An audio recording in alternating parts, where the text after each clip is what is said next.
শুনেছে উচ্ছে বুড়ো বলে তবে আমি শুচ্ছি, যেই না শুনেছে ডাল বুড়োর শুরু হয়েছে অমনি গাল।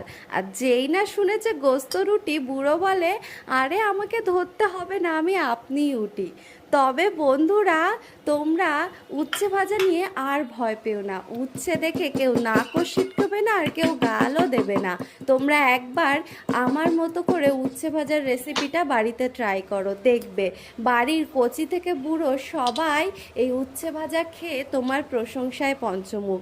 আর বন্ধুরা, আর একটা তোমাদের সাবধানতা বলেই দিই, যেদিন এই উচ্ছে ভাজার রেসিপিটা করবে বাড়িতে অবশ্যই ভাতের পরিমাণটাও বেশি করে করবে। সবাই এতটাই পরিমাণ খাবে যে তোমারই লাস্টে ভাতের নিয়ে টানাটানি পড়ে যাবে, বুঝলে বন্ধুরা? আর আমার শ্বশুর মশাই তো এই উচ্ছে ভাজি খেতে এতই ভালোবাসে, এই উচ্ছে ভাজি দিয়েই এক থালা ভাত সাবার করে দেয়। আর আমার প্রশংসায় তো গদগদ। যেদিনই এই উচ্ছে ভাজাটা হয় আমার শ্বশুর সেদিন তো মানে এতটাই খুশি থাকে, খাবার টাইমের আধ ঘন্টা আগে থেকেই এসে রান্নাঘরে উকিঝুঁকি মারে কখন খাবার বাড়বো, আর শুধু বৌমা তুমি তাড়াতাড়ি খাবারটা বাড়ো, তোমার এই উচ্ছে ভাজার গন্ধ যখন থেকে আমার নাকে গেছে আমার খিদের পরিমাণটা বেড়ে গেছে, বুঝলে বন্ধুরা? তাই আর দেরি না করে ঝটপট করে রেসিপিটা